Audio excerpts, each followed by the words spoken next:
Malacca, the historical state, had been the most significant historical attractions among the Malaysians and also the tourists. Malacca is the pioneer of the development of Malaysia, and the landmarks of Malacca are the footprints left behind by the colonizer. And in this very unique place, we will be able to meet a minority sub-ethnic culture group living here that have proven the fusion occurred in the age of glory of Malacca.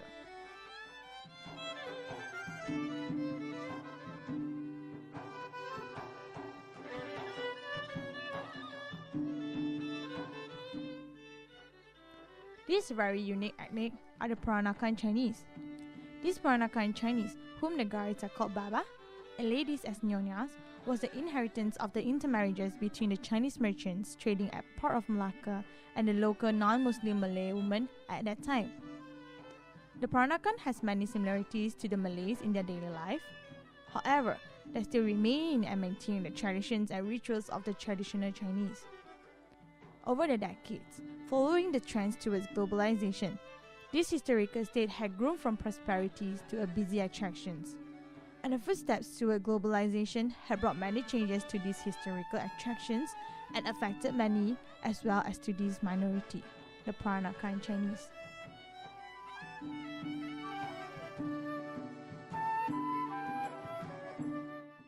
Basically, the Peranakan Chinese or the Baba Nyonyas, the rich ones, the rich and wealthy ones, they live along Heron Street, which is also called in those early days as Jalan Belanda. You must understand the Peranakan Chinese, they speak the Baba Malay. So they tend to speak in Malay words, the Baba Malay words. So they always say it's Jalan Belanda, meaning Dutch road, because the Dutch once lived there. Okay, so Heron Street is a very rich, the place for the rich Peranakan Chinese. Okay, and it was also called the Millionaires Road because the millionaires lived there. There is the rich, Heron Street, or now you call Jalan Tun Tan Cheng Lock. Alright? The next road, parallel to Jalan Tun Tan Cheng Lock of Heron Street, is Jonker Street.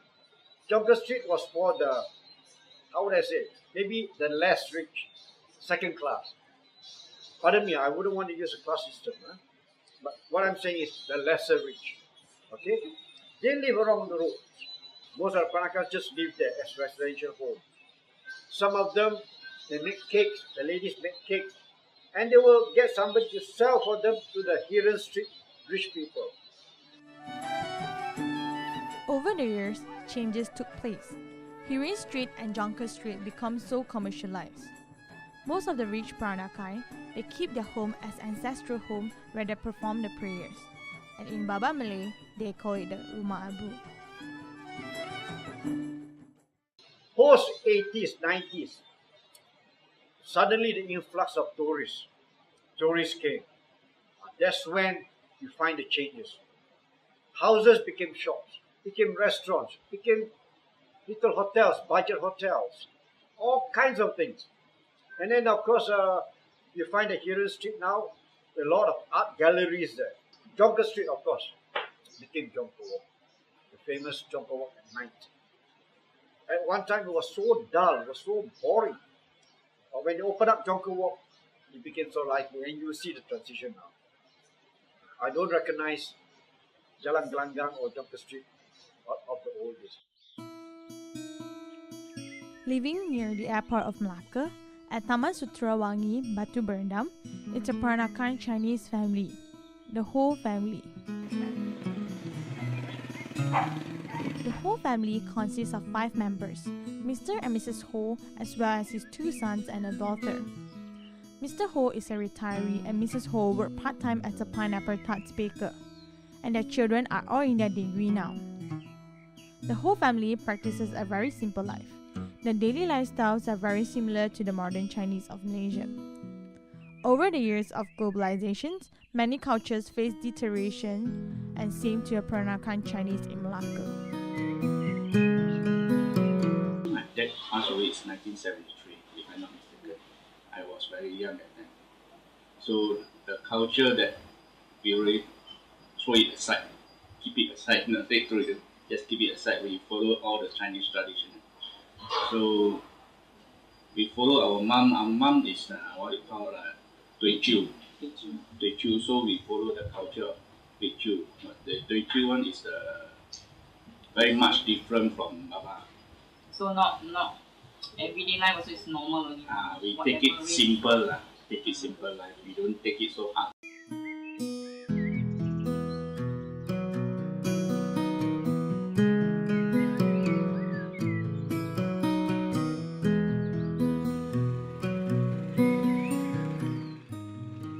The wedding. It used to be a 12-day session, festival, grand affair. But now they don't. They just cut to 2 days, and which is so modern anyway. Okay, the old-fashioned dressing, the traditional garb, where the men and women wear the beautiful clothing. Most of them have stopped it. They wear the modern gowns.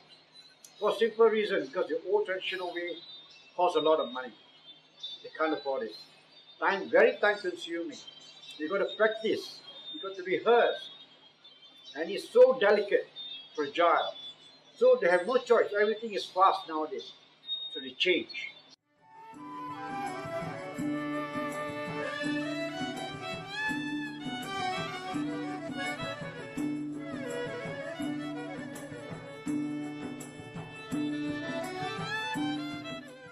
Our wedding is normal, like Ours is we don't follow Nyonya. modern side. We don't follow. If really you want to follow the traditional of the Baba costume, Nyonya, the everything. costume you have to. Then Baba is a lot of pantang. A lot. A lot of pantang. So let's say my wife, the what you call 八字 and mine, we have to put on the datuk there one. Oh, I know is Nyonya one when they want to marry they will take his birth cert, put the same place in his house to see if anything bad happen tak jadi one, you know. This is the That's what tradition. my sister last time, the mother-in-law also Nyonya. So they will take the birth cert, my sister birth cert, and keep it in their house for 3 days or whatever. See if anything bad happen. If it's anything bad happen, that means no good. For we all don't follow that.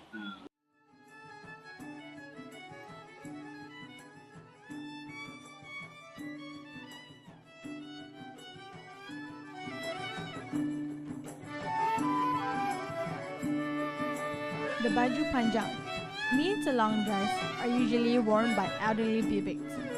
For informal and homewear, most bibiks will wear baju kena, a rounded collar blouse with 2 large pockets.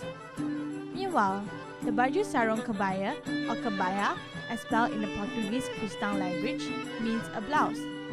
It is the epitome of the Nyonya lady's attire, as it is elegant and exquisite. The sarung kebaya is worn over a camisole, and the kebaya is pinned with kerongsang made out of 3-linked brooches. These brooches are made up either by diamonds, precious stones, or gold. To complement the sarung kebaya, the Nyonyas will wear a pair of kasut manik, the hand-crafted and embroidered beaded slippers.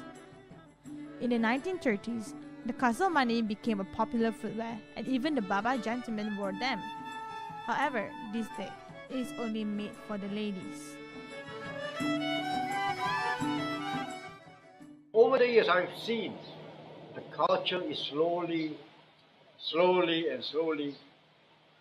going down, deteriorating, almost lost.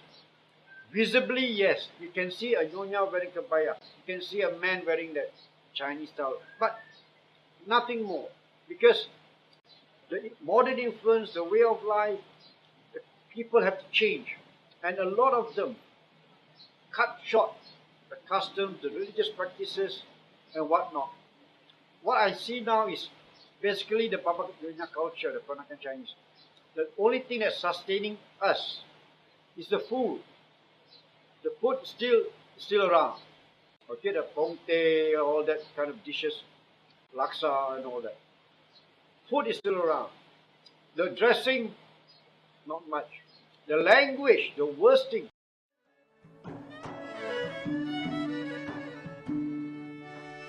The Peranakan of Malay speak their own language, the Baba Malay, which is a patois of a Malay language mixed with dosages of largely Hokkien words and sprinkled with some of the dialects. Example like the long table of Peranakan used for dining, they call it the Tok Panjang in Baba Malay. Tok in Hokkien means table, while Panjang is the Malay language meaning long. Most of the parents tend to send the children to the Kebangsaan school. They speak Malay, right? English a bit. And some of the parents will send the children to the Chinese medium school, like Pei Fong in Malacca, Yok Bin and all that. So they tend to speak more Mandarin. And in fact, now you cannot recognize them anymore. The young children, they don't speak Baba Malay now. Very few. The concern of the language was significant. Even Mr. Ho, coming from a Baba Nyonya family in the 70s, no longer communicate frequently in Baba Malay. I speak with my children all in English. Sometimes I speak with my wife in Baba language or in English. Majority we do that, but no other language unless my children they speak Mandarin with each other only. Pakilnya jahil korek awak sikit. Geri gua. Ada kena bagi gua korek hidung dia. Tak ada pi gua kedak. Gua ambil sumpit tu gua sumpit kat dia kulit. Lu gila. Masuk sumpit cocok otak gila mo. Gua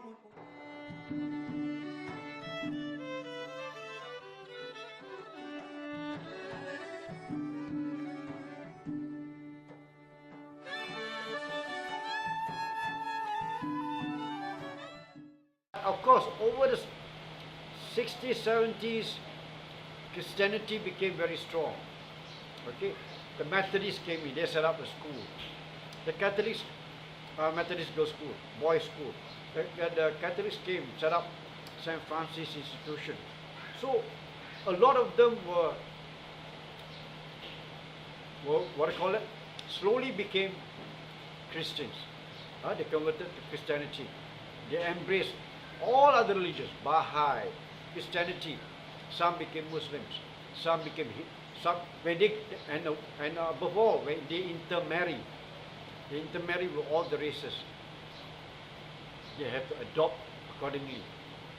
If the husband is a Sikh, they became a core. They follow Sikhism or Hinduism or Islam or whichever religion. Malaysia is a country with diverse races and of course religions. We often relate the races with their beliefs. Like Malays are Muslim, Indian believe in Hinduism, and Chinese hold on to Buddhism. In the older days, Peranakan practices Buddhism, but it's not the same with Peranakan Chinese now. When I was young and single, I went to Indian temple, I went to Chinese temple, I went to Christian, and I went to the mosque, Malay Muslim mosque. Finally, I end up, then we convert to Buddhism. So when Buddhism come, then we start to pray Chinese culture. There is a lot of things that we need to learn about Buddhist. So I convert already, then my wife convert, then my children all convert to Buddhism already. Now, there's always people ask me whether I think that the culture is dying or not, or what are the things that we should do to conserve and preserve the culture. Now, if you ask me, I think I would prefer to say that our culture, the Baba Nyonya culture specifically, is evolving into a new form of the Baba Nyonya identity. Why? Now, if you look at the origin of this Baba Nyonya community, if their forefathers, our forefathers, did not change, we would still be like any other Chinese that live out of China. Now, the very reason that my forefathers adapted to the local lifestyle here and changed to their surrounding, like when the British came, they became very anglicized. That very reason make us who we are today.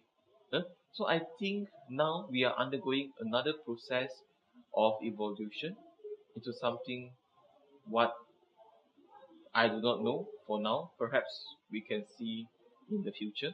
how the Baba and Nyonya community would want to define themselves.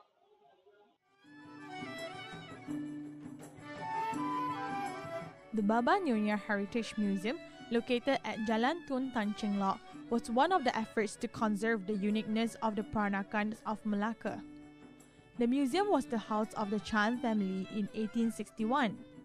The house is a combination of 3 terrace lots, and 4 generations lived in the house before it was opened as a museum in March 1985.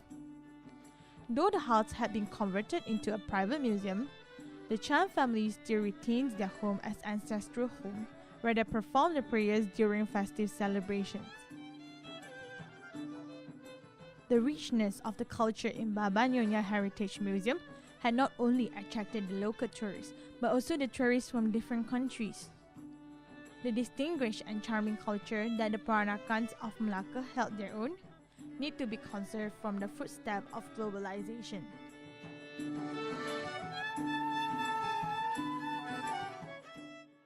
Okay, with the museum is like a reminder to them of who they are and also how the culture came about. The Association of Baba Nyonya will also organize various activities to create chances for the interactions and to educate younger generations of Peranakan. The dinner and dance held annually invites Peranakan from Malacca, Kuala Lumpur, and Singapore. This night possible. Gua pun ucapkan kamsia, terima kasih.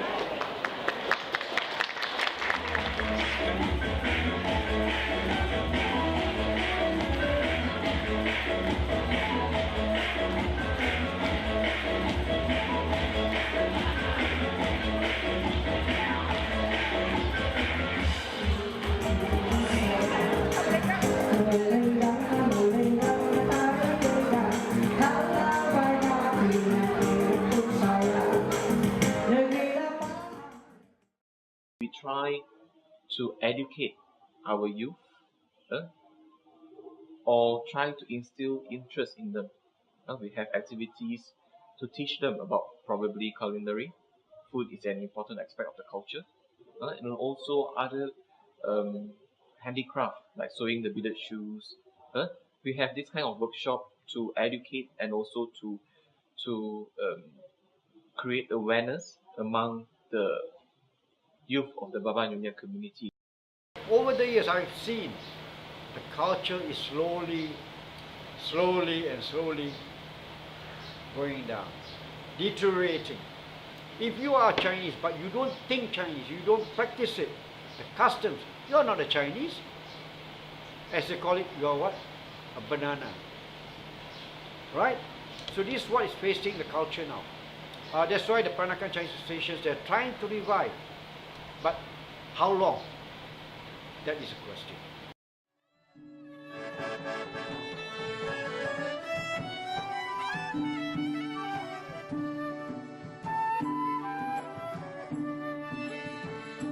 Distinguished and charming, the culture of Peranakan Chinese is fast slipping away and fractured over the years by factors beyond their control. The cultural heritage is facing a huge threat, and the footsteps towards the extinction of Peranakan Chinese are no longer shadow plays. And it is time to seriously ponder.